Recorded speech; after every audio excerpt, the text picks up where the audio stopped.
Hi, I'm Will Miles, I'm Carleigh Vela. And I'm Carson Fiori. and this is our feasibility study on whether a Hilton Head Island amphitheater is feasible or not.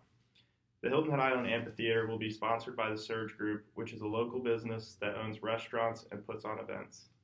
The amphitheater will be located right on the water in Hilton Head Island, South Carolina. They'll have 8,000 seats with 1,000 premium seats right on the water with the best view of the stage. There'll be 48 events total, half of them Tier 1, half of them Tier 2. Tier 1 are popular artists and Tier 2 are up-and-coming artists. This is a $22 million facility on 300 acres of land, as Carson said, right by the water.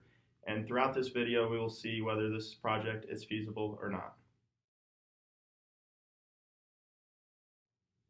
The first thing we'll look at is the overview of municipalities.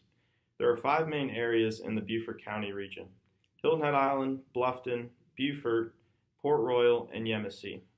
The Hilton Head Island population is about 40,000 residents. The median household income is about $70,000 per household, which leaves plenty of money for each household to spend at our facility if they would like.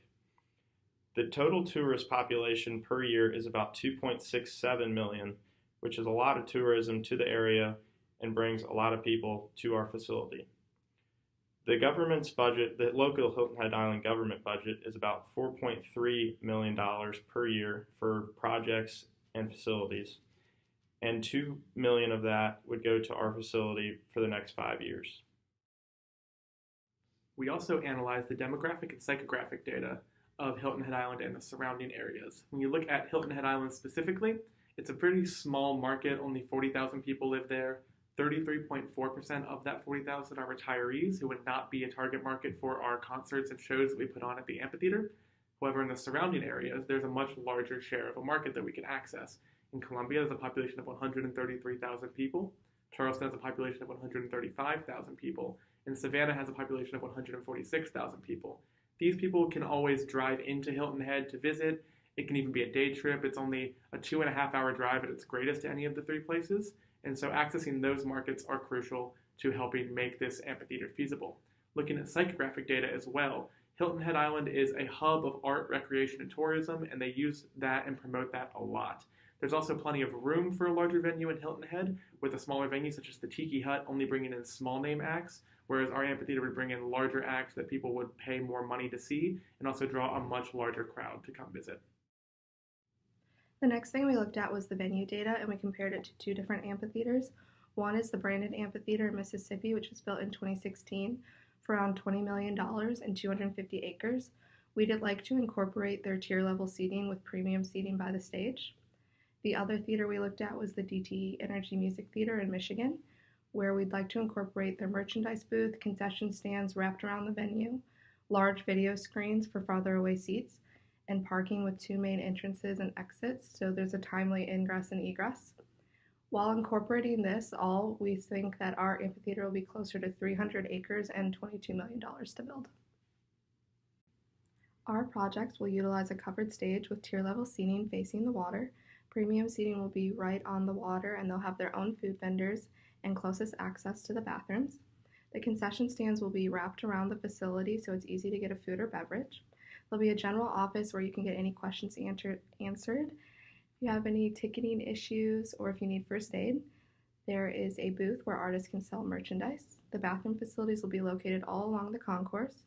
The parking lot will open 2 hours before the event, and this oceanfront concert experience will draw many different acts and audiences of all ages. When it comes to constructing a project as large as this amphitheater, financing is a large question that must be answered. We could attack this in many different ways. One of the ways is by having money from other government budgets be allocated towards this project. Will mentioned this already, that we're going to be taking $2 million from the original $4.3 million budget that the government of Hilton Head Island does have to offer. Another way that we could raise money for this project is through donations from people from Hilton Head Island or also pre-event sales.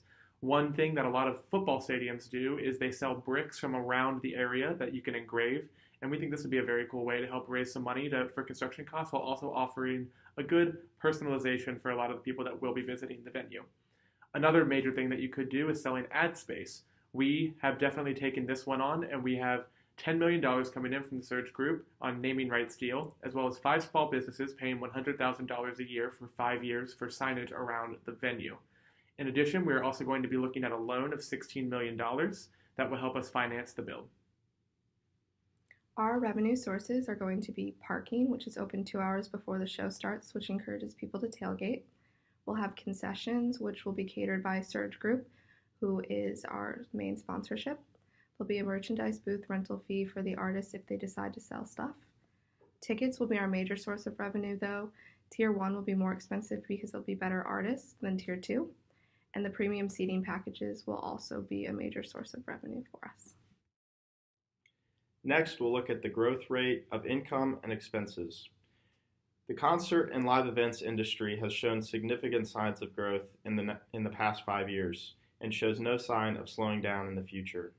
For our facility on Hilton Head, we will need small amphitheater updates and improvements after year 1, which will be an expense, but we will look to keep those expenses to a minimum going forward after that.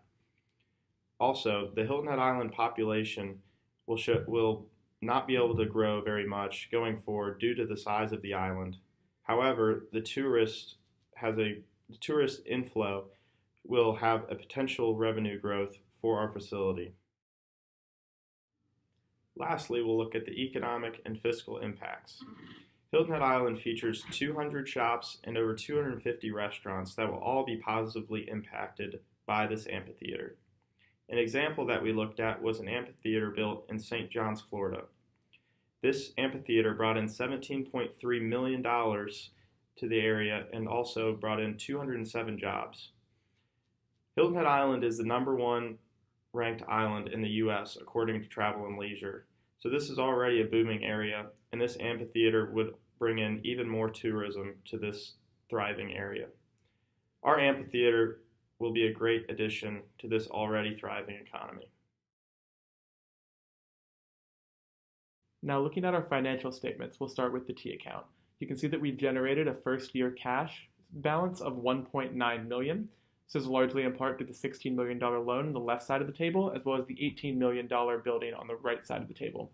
Depreciation and our first payment on our loan in year 1 are also attributed on there.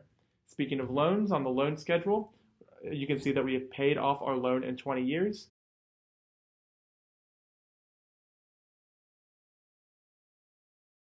And moving on to depreciation, it'll be $1.1 million of depreciation a year, and that is straight line depreciation.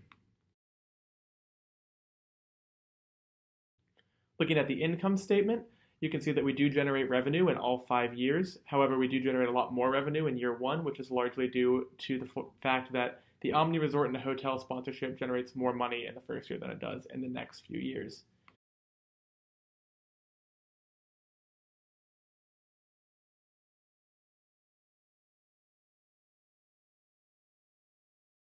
Now on the cash flow statement, cash is generated every year as well, and our cash flows continue to rise as time goes on.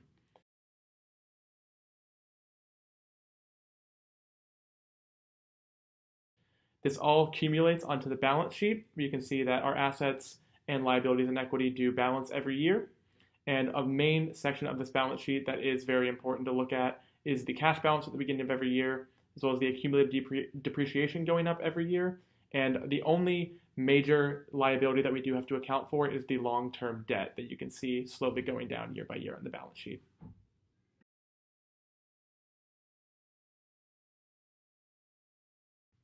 To conclude, we are proposing building an amphitheater on Hilton Head Island right on the water.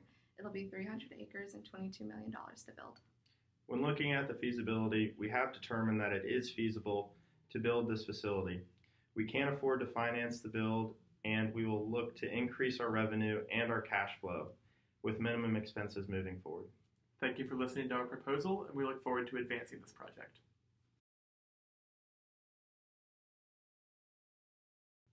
Hi, I'm Will Miles. I'm sorry. I'm trying. Okay, I will. Hi, I'm Will Miles. I'm Carleigh Vela. And I'm Carson Fiori. And this is our feasibility study. I couldn't make it through that one. I was going to laugh when I said my name. All right. A merchandise booth so artists can sell their... First, we'll talk about the overview of That we can help access a market that can bring in. I lost it. Many Nice. different genres of fucking. Oh, Oh, you fuck. could've kept going. Fuck. You didn't have that. Oh, You could've fuck. kept going. Yeah, you can put a blooper in there of me saying fuck just for doctor. And we have a bunch of different ways that it could potentially. I don't want to talk. Which we ended up doing. We, like Will said, I just gestured. We're going to take $2 million from the original 4.3 budget. 4.3 million. live events and concert industry has shown it's constant growth. For the concert venue in Hilton Head will look to, the amphitheater. It's our whole project. I just don't even know what it's called. In conclusion, we're going to build. Oh, fuck me. Jimmy Carter does suck. Yes. Tax- In conclusion, Jimmy increase in Carter taxes. sucks. Jimmy Carter sucks. Should be taken off every president's list. Every picture in the White House should be taken down. Yeah. He's the worst. He's the worst. The absolute worst.